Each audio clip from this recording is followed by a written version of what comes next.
চাই, লেবু, lemon tea, liquor, দুধ চাই, 80 ml এর বড় কাপ পাবেন 10 টাকা মাত্র।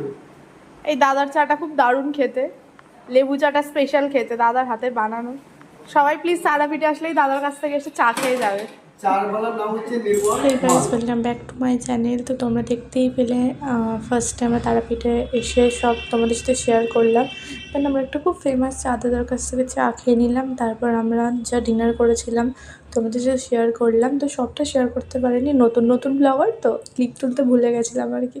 তো রাত্রেবেলা আমরা একটু বিঞ্চিট করলাম একটা আমুলের ডার্ক চকলেট আইসক্রিমের সাথে। তো তারপরে আমরা সবাই ডিনার করে ঘুমিয়ে পড়েছি। সকালে উঠে সব চোখ ডলতে ডলতে গেলাম ব্রেকফাস্ট করতে। ব্রেকফাস্ট করে এসে তারপর তোমাদের সাথে দেখালাম আমরা ব্রেকফাস্টে কী কী খেয়েছি। তারপর আমরা দ্বারকানাথটা তোমাদের সাথে আমি শেয়ার করে নিলাম। দ্বারকানাথটা দেখতে ঠিক কীরকম লাগে ভরা বর্ষায়, তখনও ঠিকঠাক প্রপার বর্ষা ছিল না, তো যাই হোক।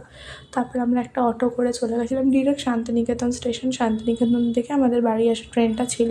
তো তারপর ট্রেনে ওঠার আগে আমরা একটু ঘুগনি খেয়ে নিলাম। ট্রেনে উঠে আবার আমরা একটু চাট খেয়ে নিলাম, মানে ছোলার চাট। তো তারপর আমরা একটু বসে সবাই স্টাইল মারছিলাম, দেখতেই পেলে।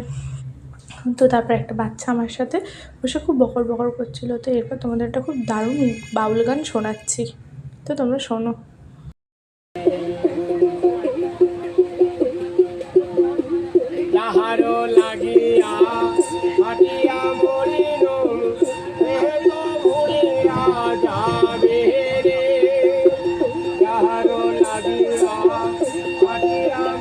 তো এমনি করতে করতেই আমাদের তারাপীঠ ট্রিপটা শেষ হলো। তো আমরা ট্রেন থেকে নেমে মেট্রোয় উঠে গেলাম আর ওরা আমাদের বাই করে বাড়ি চলে গেল। Bye bye.